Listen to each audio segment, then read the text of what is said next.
오늘 하세나 본문은 마가복음 15장 33절에서 47절까지의 말씀입니다.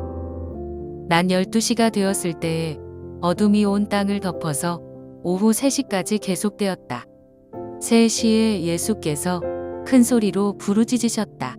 엘로이, 엘로이, 레마 사박다니. 그것은 번역하면 나의 하나님, 어찌하여 나를 버리셨습니까?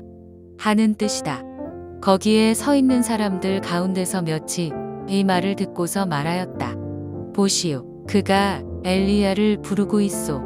어떤 사람이 달려가서 해면을 신 포도주에 푹 적셔서 갈대에 꿰어 그에게 마시게 하며 말하였다. 어디 엘리야가 와서 그를 내려주나 두고 봅시다. 예수께서는 큰 소리를 지르시고서 숨지셨다. 그때에 성전 휘장이 위에서 아래까지 2폭으로 찢어졌다. 예수를 마주보고 서 있는 백부장이 예수께서 이와 같이 숨을 거두시는 것을 보고서 말하였다. 참으로 이분은 하나님의 아들이셨다. 여자들도 멀찍이서 지켜보고 있었는데 그들 가운데는 막달라 출신 마리아도 있고 작은 야고보와 요새의 어머니 마리아도 있고 살로메도 있었다. 이들은 예수가 갈릴리에 계실 때에 예수를 따라다니며 섬기던 여자들이었다. 그 밖에도 예수와 함께 예루살렘에 올라온 여자들이 많이 있었다. 이미 날이 저물었는데 그날은 준비일, 곧 안식일 전날이었다. 아리마대 사람인 요셉이 왔다.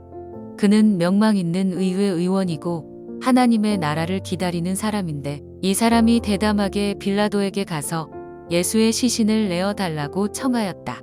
빌라도는 예수가 벌써 죽었을까 하고 의아하게 생각하여 백부장을 불러서 예수가 죽은 지 오래되었는지를 물어보았다.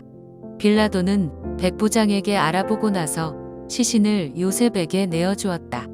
요셉은 삼배를 사가지고 와서 예수의 시신을 내려다가 그 삼배로 싸서 바위를 깎아서 만든 무덤에 그를 모시고 무덤 어귀에 돌을 굴려 막아 놓았다.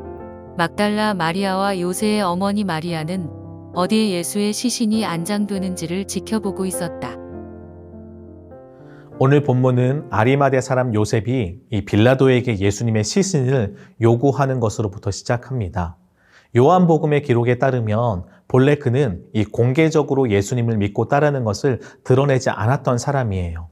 왜냐하면 그는 이 사내들인 공의회 회원으로서 당시에 예수를 믿고 따르는 일이 얼마나 위험한 일인지를 잘 알고 있었기 때문입니다. 그래서 그는 예수를 믿는다는 것을 사람들 앞에 드러내지 않았고요. 예수를 마음으로 믿고 따르는 것에 멈춰 있었습니다. 그런데 오늘 아리마대 사람 요셉이 지금까지와는 보였던 좀 다른 모습을 오늘 보이고 있어요. 예수님께서 십자가에 달려 죽으셨을 때 성경은 성소의 휘장이 위에서 아래로 찢어졌다고 고백하고 있습니다. 인간의 힘으로는 절대로 불가능한 일이 지금 발생된 것이죠. 그러자 예수를 향하여 섰던 그 백부장은 예수가 진실로 하나님의 아들이었다라고 고백을 합니다. 마찬가지로 아리마대 사람 요셉 역시 예수 그리스도의 십자가 사건을 경험한 후 예수님이 이 땅에 오신 하나님의 아들이심을 진정으로 믿게 된 것으로 보여요. 그래서 그는 이전과는 다르게 이제 대담하게 빌라도 앞에 나아가죠. 더 이상 자신이 마음으로만 예수를 믿고 따르는 자가 아니라 이제 예수를 믿고 따르는 것을 자신의 삶으로 행동으로 보여주기 시작하는 것입니다. 그렇게 그는 빌라도에게 대담하게 예수님의 시신을 요구한 후에 예수님의 시신을 세마포로 싸서 바위를 깎아 만든 무덤에 안치했습니다. 저는 오늘 말씀을 묵상하면서 한 단어가 눈에 들어왔는데요. 그 단어는 바로 아리마대 사람 요셉이 하나님 나라를 기다렸다는 단어였어요. 여러분, 마가복음 1장 1절은 하나님의 아들 예수 그리스도의 복음의 시작이라고 선언을 합니다. 복음은 곧 하나님의 아들이신 예수 그리스도를 통해 시작되었다고 선포한 것이죠. 그리고 그 복음의 시작이신 예수 그리스도께서 외치신 내용은 무엇입니까? 바로 하나님 나라였어요. 우리 주님은 때가 차서 하나님의 나라가 가까이 왔으니 회개하고 복음을 믿으라라고 외치셨죠. 로마 황제가 스스로가 온 세상의 주인이라고 외치는 세상 속에서 예수님은 왕이신 하나님이 통치하시는 그 하나님 나라를 선포하셨던 것입니다. 결국 그 외침으로 인해 예수님은 어떻게 되셨나요? 결국 십자가에 달려 죽으셨죠. 여러분, 그러나 그 십자가의 죽음은요, 끝이 아니었습니다. 예수님은 사망 권세를 이기시고 부활하심을 통해서 영원한 생명을 허락해 주셨고 만왕의 왕이심을 선포하셨습니다. 이것은 곧 예수님께서 외치신 복음이요, 단순히 공허한 울림이 아니었음을 보여주는 사건이에요. 더 나아가 예수 그리스도의 십자가와 부활을 통해 이 땅 가운데 하나님 나라가 진실로 이루어지고 있음을 예수님께서 몸소 보여주신 사건이라고 이야기할 수 있죠. 아리마대 사람 요셉은요, 예수께서 외치셨던 그 하나님 나라를 믿었습니다. 그리고 당장은 예수님께서 십자가에 달려 죽으심으로 인해 모든 것이 끝난 것처럼 보이는 상황 속에서 그는 어떻게 했습니까? 그 죽음 너머에 있는 영원한 하나님 나라를 바라보았어요. 그래서 그는 예수님의 죽음 앞에 절망으로 엎드린 것이 아니라 부활 생명으로 영원한 소망을 가질 수 있었고요. 하나님 나라를 기다림으로 이제 당당하게 예수를 따르는 자임을 드러낼 수 있었던 것입니다. 우리도 이 세상을 살아가면서 하나님 나라를 기다리는 사람들입니다. 그래서 우리는 예수님이 내 삶의 주인이심을 고백하며 하나님 나라 백성으로 이 땅을 살아가죠. 그런데 저는 종종 이 세상을 살아가면서 개인적으로 답답함을 느낄 때가 있어요. 인간적인 생각으로 바라보는 이 세상은요, 너무 거대해 보이고 하나님 나라 백성으로 살아가는 저, 그리고 여러분들은 너무 초라해 보일 때가 있기 때문이죠. 그래서 제 안에 어떤 마음이 드냐면 도대체 언제쯤 하나님 나라가 온전히 이루어지게 되는지 의문을 가질 때도 있습니다.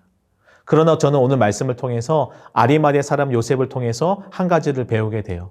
무엇이냐면 그것은 바로 하나님 나라를 기다리는 자는요, 슬픔 속에서 절망에 갇히지 않고요, 도리어 그 속에서 희망을 품고 나아가게 된다는 것입니다.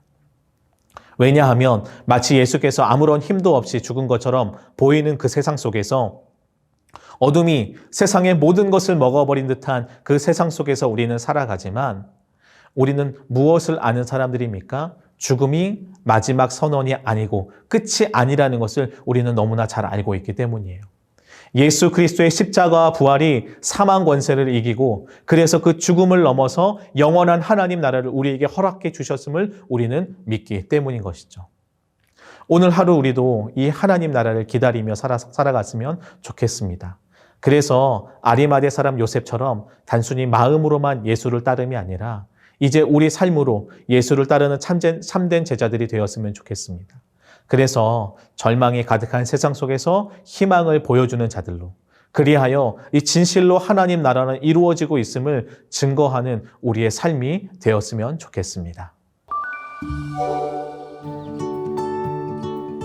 오늘의 하시조도 무슬림을 위한 30일 기도운동에 동참하는 것입니다. 오늘은 예멘을 위해 함께 기도하는 날입니다. 오늘의 하시조 함께 하시죠.